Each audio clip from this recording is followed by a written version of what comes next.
Inna dina indallahil Islam.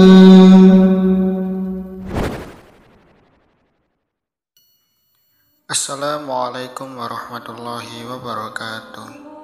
Saudaraku seiman yang dirahmati Allah, apakah suami harus menceraikan istri jika orang tua yang meminta?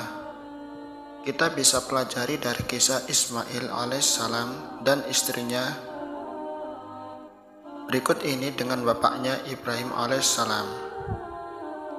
Pada saat itu, Nabi Ismail alaihissalam semakin dewasa. Ia pun menikah dengan seorang wanita yang tinggal di sekitar sumur Zam-Zam. Tidak lama kemudian, ibu Ismail Hajar meninggal dunia. Di kemudian hari, Nabi Ibrahim alaihissalam datang setelah Ismail alaihissalam menikah untuk mengetahui kabarnya. Namun dia tidak menemukan Ismail. Ibrahim alaihissalam bertanya tentang Ismail kepada istri Ismail alaihissalam. Istrinya menjawab, dia sedang pergi mencari nafkah untuk kami. Lalu Ibrahim alaihissalam bertanya tentang kehidupan dan badan mereka. Istri Ismail alaihissalam menjawab, kami mengalami banyak keburukan. Hidup kami sempit dan penuh penderitaan yang berat. Istri Ismail mengadukan kehidupan yang dijalaninya bersama suaminya kepada Ibrahim alaihissalam. Lalu Ibrahim berkata, nanti apabila suami kamu datang, sampaikan salam dariku dan katakan kepadanya agar mengubah palang pintu rumahnya. Ketika Ismail datang, dia merasakan sesuatu, lalu dia bertanya kepada istrinya, apakah ada orang yang datang kepadamu?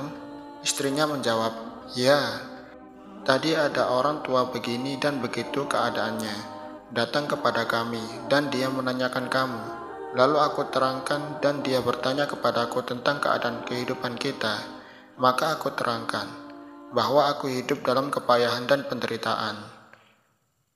Ismail alaihissalam bertanya, apakah orang itu memberi pesan kepadamu tentang sesuatu?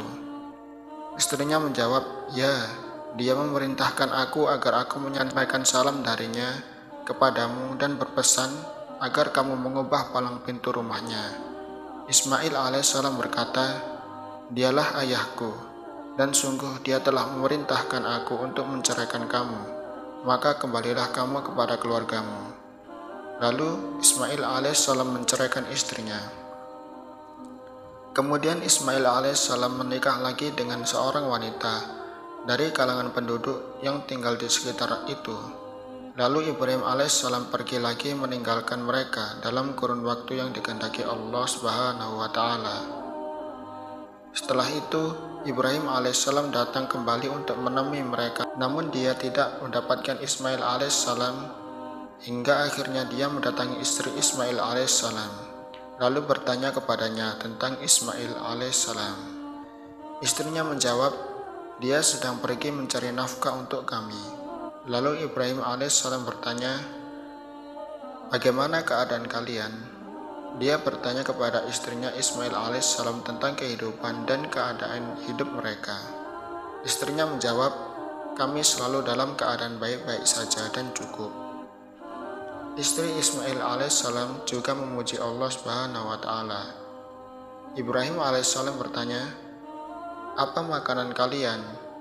Istri Ismail alaihissalam menjawab, daging. Lalu Ibrahim bertanya lagi, apa minuman kalian? Istri Ismail menjawab, air. Maka Ibrahim berdoa, ya Allah, berkahilah mereka dalam daging dan air mereka. Nabi Shallallahu Alaihi Wasallam bersabda, saat itu belum ada biji-bijian di Makkah dan seandainya ada, tentu Ibrahim sudah mendoakannya. Sabda beliau lagi, dan dari doa Ibrahim tentang daging dan air itulah tidak ada seorang pun selain penduduk Mekah yang mengeluh bila mereka dapati hanya daging dan air. Ibrahim alaihissalam selanjutnya berkata, jika nanti suamimu datang, sampaikan salam dariku kepadanya dan perintahkanlah dia agar memperkokoh palang pintu rumahnya. Ketika Ismail alaihissalam datang, dia berkata, apakah ada orang yang datang kepadamu? Istrinya menjawab, ya, tadi ada orang tua dengan penampilan sangat baik datang kepada kita, dan istrinya memuji Ibrahim. Dia bertanya kepadaku tentang kamu, Maka aku terangkan, lalu dia bertanya kepadaku tentang kehidupan kita. Maka aku jawab bahwa aku dalam keadaan baik. Ismail alaihissalam bertanya, apakah orang itu memberi pesan kepadamu tentang sesuatu? Istrinya menjawab, ya, dia memerintahkan aku agar aku menyampaikan salam darinya kepadamu dan berpesan agar kamu mempertahankan palang pintu rumahmu. Ismail alaihissalam berkata, dialah ayahku dan palang pintu yang dimaksud adalah kamu. Dia memerintahkanku untuk mempertahankan kamu. Kemudian Ibrahim alaihissalam meninggalkan mereka sampai waktu yang Allah kehendaki. Hadis riwayat Bukhari. Saudaraku seiman yang dirahmati Allah, pelajaran penting dari kisah ini adalah yang pertama, boleh menuruti keinginan orang tua untuk menceraikan istri jika memang ada sebab yang benar. Namun menuruti semua keinginan orang tua dalam hal menceraikan tidaklah harus. Syekhul Islam Ibnu Taimiyah ketika ditanya tentang seseorang yang sudah mempunyai istri dan anak, kemudian ibunya tidak suka kepada istrinya dan mengisyaratkan agar menceraikannya. Syekhul Islam berkata, tidak boleh dia mentalak istri karena mengikuti perintah ibunya. Menceraikan istri tidak termasuk berbakti kepada ibu. Ada orang bertanya kepada Imam Ahmad, apakah boleh menceraikan istri karena kedua orang tua menyuruh untuk menceraikannya? Dikatakan oleh Imam Ahmad, jangan kamu talak. Orang tersebut bertanya lagi, tetapi bukankah Umar pernah menyuruh sang anak menceraikan istrinya? Kata Imam Ahmad, boleh kamu taati orang tua jika bapakmu sama dengan Umar, karena Umar memutuskan sesuatu tidak dengan hawa nafsu. Dari sahabat Abdullah bin Umar radhiyallahu anhu, ia berkata, aku mempunyai seorang istri serta mencintainya dan Umar tidak suka kepada istriku. Kata Umar kepadaku, ceraikanlah istrimu. Lalu aku tidak mau. Maka Umar datang kepada Nabi SAW dan menceritakannya. Kemudian Nabi SAW berkata kepadaku, ceraikan istrimu. Hadis riwayat Abu Dawud, Tirmizi, dan Ibnu Majah. Diriwayatkan oleh Abu Darda radhiyallahu anhu bahwa ada seorang datang kepadanya berkata, sesungguhnya aku mempunyai seorang istri dan ibuku menyuruh untuk menceraikannya. Aku mendengar Rasulullah SAW bersabda, orang tua itu adalah sebaik-baik pintu surga. Seandainya kamu mau, maka jagalah pintu itu, jangan engkau sia-siakan, maka engkau jaga. Hadis riwayat Tirmizi.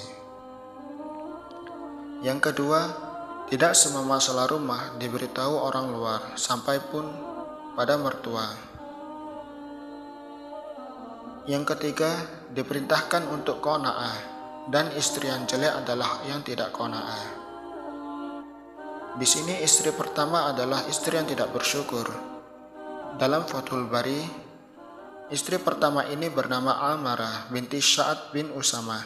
Pada hadis Abu Jahm disebutkan bahwa istrinya adalah binti Sa'adah tanpa menyebutkan namanya. As-Suhaili menceritakan bahwa namanya adalah Jaddi binti Sa'ad. Bentuk rasa tidak syukurnya, ia menyatakan bahwa ia dan Ismail dalam keadaan penuh kekurangan. Dalam Fathul Bari dinyatakan bahwa ia menyebut di rumah tidak ada makanan dan minuman. Namun istri kedua bernama Samah binti Muhalhil bin Sa'ad. Ada pula yang menyatakan bahwa nama istri keduanya adalah Atikah. Istri kedua menerima keadaan dengan Ismail apa adanya. Yang keempat, mengganti palang pintu rumah adalah kata kiasan untuk talak. Yang kelima, istri pertama menyifati Nabi Ibrahim alaihissalam dengan sebutan laki-laki tua, tanda merendahkan. Sedangkan istri kedua menyebut Nabi Ibrahim dengan laki-laki tua yang berperawakan dan berwajah bagus dan berbau wangi. Yang keenam, keutamaan air, daging, dan susu. Yang ketujuh, keutamaan suami bekerja dan istri berada di rumah. Yang kedelapan, pekerjaan Ismail sebagaimana disebutkan dalam Fathul Bari adalah berburu. Berburu termasuk pekerjaan yang dibolehkan. Yang kesembilan, perintah orang tua selama tidak dalam maksiat tetap ditaati kecuali menimbang maslahat. Yang kesepuluh, boleh menitipkan salam. Allahu a'lamu bissawab. Assalamualaikum warahmatullahi wabarakatuh.